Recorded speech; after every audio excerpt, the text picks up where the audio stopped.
C'est maintenant le moment de la chronique techno avec Benoît Carrier-Clich. Bonjour Benoît. Bonjour Sylvain. Il y avait un gros événement qui avait lieu la semaine dernière, vendredi pour être précis, iPhone. Oui. Apple lance un nouveau produit. Effectivement, l'iPhone 6 a été sorti officiellement le 19 septembre dernier. Il y a eu un très gros lancement qui a été fait autant en précommande du iPhone 6 qu'en magasin. C'est un produit nouveau sur le marché. C'est sûr qu'il y a certaines différences avec l'ancienne génération. Aujourd'hui, Apple sort deux versions. Il sort un téléphone avec un écran de 4,7 pouces qui appelle l'iPhone 6 et un écran de 5,5 pouces qui appelle le 6 Plus. C'est deux générations. C'est la première fois qu'Apple vont sortir deux grandeurs pour leurs produits. Habituellement, les années précédentes, c'était un seul modèle. En gros, les grosses différences, c'est qu'on va avoir deux modèles.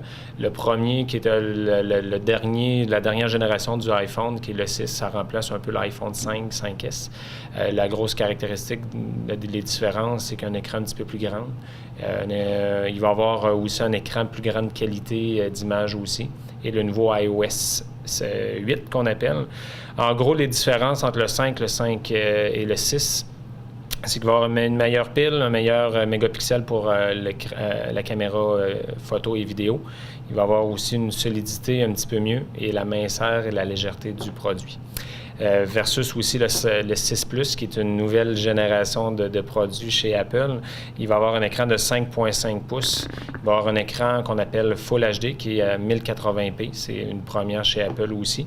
Et aussi, il va avoir une autonomie de batterie prolongée. On le sait que dans les années précédentes, l'iPhone 4, 5, il y avait plus ou moins d'autonomie de batterie.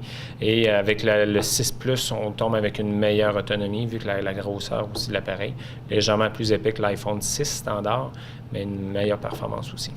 L'iPhone 6 Plus, ça fait longtemps qu'on attendait du côté d'Apple un écran plus grand parce que chez ses compétiteurs comme Samsung, on a déjà un appareil avec un plus grand écran. Qu'est-ce qui a fait que ça a été long comme ça avant de l'avoir? C'est sûr que la compétition avec Samsung, comme tu le dis, rentre beaucoup dans qu'on appelle les phablettes. C'est une nouvelle génération d'appareils cellulaires qui est un téléphone avec un écran beaucoup plus grand. C'est pas nécessairement un remplacement des tablettes électroniques, mais c'est que pour les gens, ils veulent avoir un écran plus grand pour regarder des photos, des vidéos, parce que c'est un appareil qui est multimédia. On a vu avec le 4 et le 4S, c'est un écran qui était quand même petit. Le 5 a grossi, mais il y avait beaucoup de constructeurs qui étaient chez LG et chez Samsung qui poussaient vraiment vers les gros écrans. Et par la demande de la clientèle, Apple n'a pas eu le choix, quant à moi, de grossir vers un 5,5 pouces. Ce que je trouve intéressant d'Apple, par exemple, on a souvent des mises à jour. Parce que, exemple, Samsung, des fois, on est pris un peu, ou LG, on est pris dans le type de format qu'on a au niveau de l'écran, l'affichage ou les icônes, tout ça. Fait que Apple, à l'occasion, sort une nouvelle mise à jour, ce qui permet d'avoir, me semble, on dirait, un nouveau téléphone parce qu'on a des nouveaux boutons, des nouvelles icônes. Effectivement, là, Apple, ils ont sorti en même temps que le iPhone 6, le iOS 8. C'est la dernière génération. C'est sûr que visuellement, il va changer légèrement. Il va y avoir certaines nouveautés, certaines applications supplémentaires dessus. Et aussi, à partir du 4S, on a un peu bénéficié aussi du iOS 8. La seule différence, c'est qu'il va être un petit peu plus lourd sur le système, c'est qu'il peut donner une certaine latence sur certaines applications. Si votre téléphone aussi 4S et plus a un petit peu moins de données disponibles, il faut faire attention parce que l'espace physique est nécessaire pour avoir accès à la mise à jour du iOS 8, qui est quand même assez lourde. Mais c'est sûr qu'Apple, à chaque nouveau lancement, souvent, ils vont évoluer dans leur système d'exploitation en même temps. J'ai entendu dire que ça prenait 5 gigs de place sur notre appareil pour pouvoir faire la mise à jour, ça se pourrait-tu? Ça va dépendre des versions. Le 4S, j'ai fait la mise à jour dernièrement. On est parti du 7, la dernière version du iOS 7 au 8, ça a pris à peu près 1 gig, mais c'est tout dépendant de quelle version qu'on part pour tomber à iOS 8. C'est sûr qu'il faut une bonne bande passante d'Internet à la maison et beaucoup de temps. On conseille fortement aussi de faire une sauvegarde de ces données, de ces photos, de ces vidéos avant de faire la mise à jour. S'il manque de piles ou quoi que ce soit, ça peut arriver certains problèmes lors de la mise à jour. Parlons un peu là, du format. On va les comparer côte à côte. Dans le fond, on va pouvoir les voir à l'écran.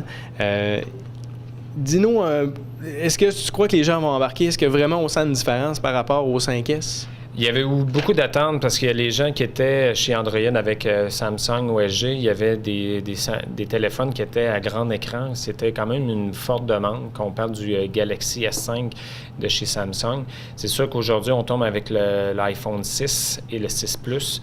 Côté grandeur, du 5 au 6, on voit une certaine différence, mais du 6 ou du 5 au 6 Plus, il y a vraiment une grande différence.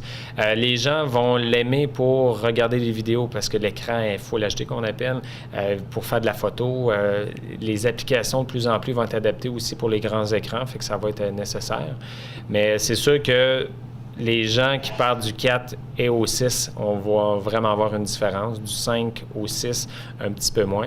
Mais c'est une question aussi, ça rentre dans les poches, ça rentre dans les études, ça va être toujours un petit peu plus gros aussi. Là. C'est drôle parce que selon les époques, moi, je travaillais dans le cellulaire il y a plusieurs années, puis une certaine période, c'était c'est qui n'aura pas le téléphone le plus petit. Puis là, on dirait que c'est qui n'aura pas le téléphone le plus gros. Effectivement, on voit une courbe du plus gros téléphone des premières générations jusqu'au petit téléphone de poche. Maintenant, ça grossit de l'autre côté. On suppose que les compagnies vont grossir au maximum parce que présentement, Samsung vont sortir leur dernière génération qui appelle le Mega 2. C'est un écran de 6 pouces. C'est énorme, mais quant à moi, je l'ai essayé, la première génération du Mega, c'est quand même très gros. Là. C'est pas pour toute personne.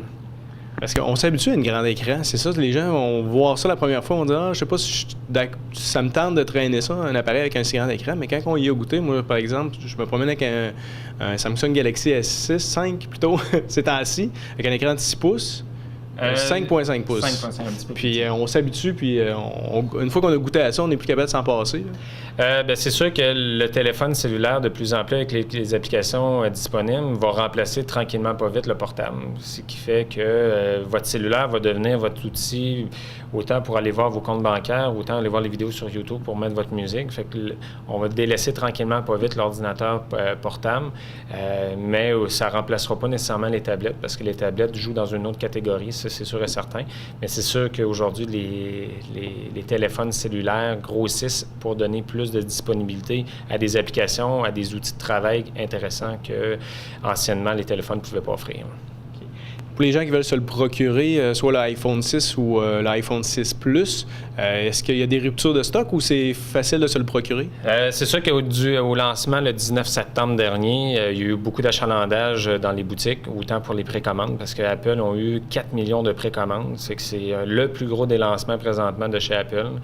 C'est sûr que c'est dur de dire aujourd'hui combien à chaque jour qu'il y a de ventes qui se font. C'est sûr qu'il y a une rupture présentement du 6 Plus, parce qu'il y a eu certains petits problèmes de confection, mais le 6 standard a quand même une bonne disponibilité parce qu'il s'attendait à un gros lancement. Puis aussi, côté prix, c'est pas nécessairement abordable pour tous, parce que le 4 au 5, souvent, on était capable facilement de se le procurer avec des ententes. Aujourd'hui, c'est de 2 ans, mais c'est que le 6 et le 6 Plus se détaillent présentement. Il y a trois versions. Il y a le 16 GB, le 64 GB et la nouvelle génération 128 GB. Le 6 standard sur un contrat de 2 ans, c'est 265 $ qui va monter jusqu'à 485 $. Oui. Et pour le 6 Plus, c'est encore pire. Le 16 GB aussi, le 64 GB et le 128 GB va se détailler de 375 à 595 $.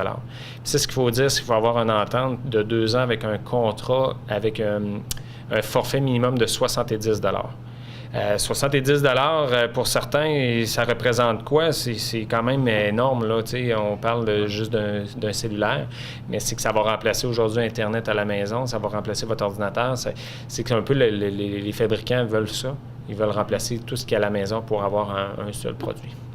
Bon, y arriver parce que de plus en plus, l'appareil va remplacer, comme tu disais plus tôt, là, plein de choses, comme l'ordinateur personnel, entre autres. Mais de plus en plus de fournisseurs vont offrir de la télémobile aussi, fait que ça remplace un peu là, votre service à la maison. Effectivement, parce qu'aujourd'hui aussi, les cellulaires, avec les nouveaux appareils, exemple, si on parle d'Apple, avec l'Apple TV, on est capable de faire un miroir de notre téléphone vers le téléviseur.